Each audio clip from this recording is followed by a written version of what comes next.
Labdien! Labdien! Man bija iespēja apstīties Valsts aizsardzības dienesta karavīru sportošanas iespējas. Bet tas nav viss, kas man interesē. Es saprotu, ka mēs atrodamies pie kazarmām.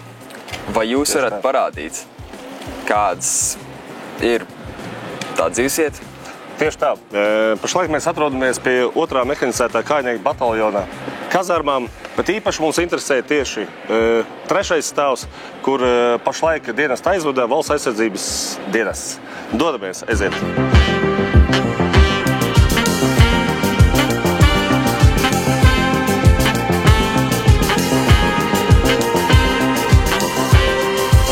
Nu tā, kā tu redzi, garš gaitenis. Jā. Šī ir 2. riteņbruņu tehnikas kājnieku rota, kas ir uzņēmusies atbildību par Valsts aizsardzības dienas karavīriem. Tad pats esmu virsseržants Gelmans, pasniedzējs instruktors, pašlaik pildu rotas virsseržanta pienākumus. Tad dosimies tālāk, parādīšu, kā šeit uzturās, kā dzīvo un uzturās karavīri. Aiziet! Kāpēc valda tāds klusums? Tāpēc, ka karavīri pašlaik atrodas lauku nodarbībās, ārpus izvietojuma, klusums, pašlaik neviena šeit vietas nav. Tad iepazīstināšu tevi vienkārši klase. Šeit karavīri veic pārunas ar saviem komandieriem, mierīga telpa, super gaisotne, tā kā gaišs, viss mierīgs, ja, lai karavīrs labi sev justos komfortā, kā saka. Okay? Tad dosimies tālāk. Šeit atrodas virtuve, šeit karavīri var atnākt, nomazgāt savus katliņus, uzsildīt tēju, kā arī novietot produktus leduskapī. Šeit ir galdiņi, kā arī, ja ir gatavās pusdienas, tad var ātri uzsildīt un pāriest. Viss ir par rokai. Ja? Ko nozīmē MKR? MKR tas nozīmē 2. mehanizētā kājnieku rota, 3. rota. Ja? Tad sadalīt leduskapi, lai katrs atbild par saviem un lai būtu kārtība un tīrība. Ok, dodamies. Cik karavīri vispār dzīvo vienā telpā? Vienā telpā ir 12 karavīri, divos stāvos izvietot gultas, un katram ir savs skapis. Ja? Tad šeit notiek apmācības, šeit ir 32 vietas karavīriem pie galdiem. Ja? Tad var ieslēgt arī monitoru, ja vajag kaut ko pasniegt lētāk vai raitāk iet apmācību. Ja? Kā tāda. Var teikt, kā tāda skola, ja? Tāda skola, jā. Ir iespēja arī izmantot 1. stāvu klases, kur ir vairāk telpas, ja? Kuras mēs arī izmantojam, bet ja ir, piemēram, apmācība sadalīt pa vadiem, tad viens vads šeit brīvi var iekārtoties un veikt apmācību. Ok, dodamies.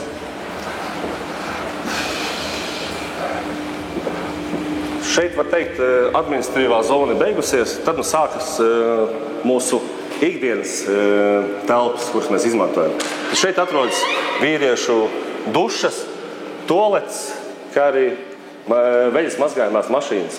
Ekstra, protams, veļas mazgājumās mašīnas ar visu žāvētāju. Ja? Tad var izmazgāt un izžāvēt drēbes. Vienlaicīgi diezgan daudz cilvēki. Kā mēs to darām armijā, tad vairāk puiši samtās savā starpā, ja? Saliek savus drēbes, izmazgā un viss raitāk iet uz priekšu. Ja? Šeit ir viņiem rīta toalete, ja? Izlietnes arī var nozīt bārdu, iztrīt zobus, ja? Un tā tālāk. Tad tālāk arī neiesim, ja? Šeit mums atrodas toalets un šeit mums atrodas, ja? Puišiem, ja? Ātro, kā saka, pisuāri. Šeit vēl varētu pieminēt to, kad ir pieejams sauna. Teikšu tā, retos gadījumos, bet ja ir pieejami, tad var visu sarunāt un vienoties par laikiem, kad viņi tiek ieslēgti. Ja? Vēlēs visu slēgt gaismas, taupam elektrību. Ziniet, es pirms dažiem gadiem ar vecākiem bez Eģipti. Šeit ir gandrīz tas pats kurorts. Redz, cik labs piemērs īstenībā. Gandrīz tas pats kurorts. Tieši tā piekrīt. Dodamies tālāk. Tad nobeigumā parādīšu izvietojumu, kur dzīvo karavīri. Ja? Kā jau teicu, 12 karavīri vienā telpā. Kas nav daudz, kas arī nav maz, bet šeit, es domāju, tīri labi iekārtot telpa, lai viņi varētu aizvadīt savu dienestu. Katram ir skapis, katram ir sava gulta, savs krēsliņš. Šeit viņi var mācīties. Protams, viņi šeit pavada savu var teikt, dienesta vismazāko daļu. Visa apmācība jau notiek ārpusē. Karavīri paši tīra savu...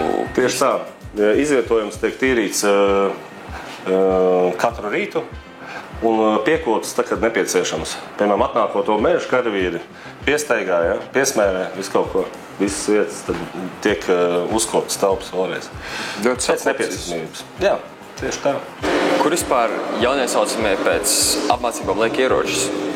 Ieroči tiek novietot pēc apmācības ieroču telpās, ko es tūlīt tev parādīšu. Aiziet.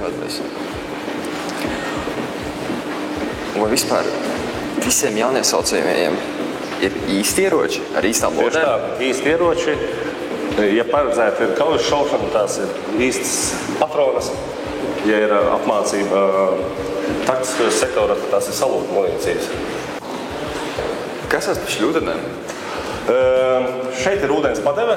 Atgriežoties no meža, karavīrs vienkārši ejot cauri šai telpai, kārtīgi nodauz kājas, nomazgā savu ekipējumu, apmazgā zābakus, lai visi tie netīrumi netiktu ienesti rotā tālāk. Dodamies. Protams, viss, ka tas ir izdarīts, tad karavīrs, ņemot savu ieroci, nāk uz šo telpu, kur viņš apkop savu ieroci. Tad mums ir speciāla galdiņa visā koridora garumā, kur mēs varam novietot ieroci, izjaukt viņu, kā arī šeit mums ir gaisa padeve, ar ko mēs efektīvi varam izpūst ieročus. Ja?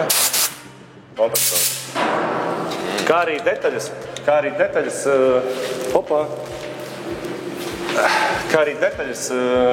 kuras mums vajag nomazgāt, mēs mazgājam izlietnēs. Speciāls izlietnes, gaiss un plaukt, kur tīrīt ieročus. Visā garumā. Un šeit, šī koridorā atrodas arī vairākas noliktavas. Ja? Tad ir arī noliktavas, kur ir speciāla ekipējuma glabāšanas vietas. Ja? Tad mēs visu neturam augšā kazarmā, bet nesam lejā un liekam skapjos vai uz skapjiem. Ja? Un tagad, draugi, pats garšīgākais. Paskatīsimies, ko karavīri ēd pēc garas un interesantas dienas. Ejam!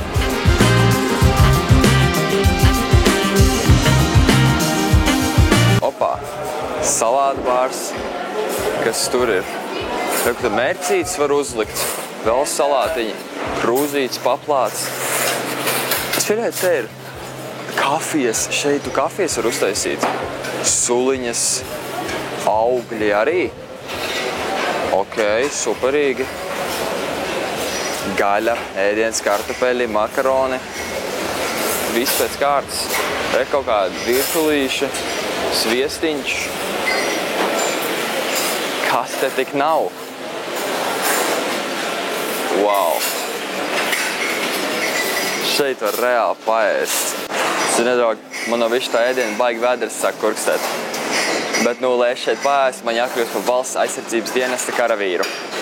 Bet kamēr es tikšu galā ar savu vēderu, došu vārdu Ievai.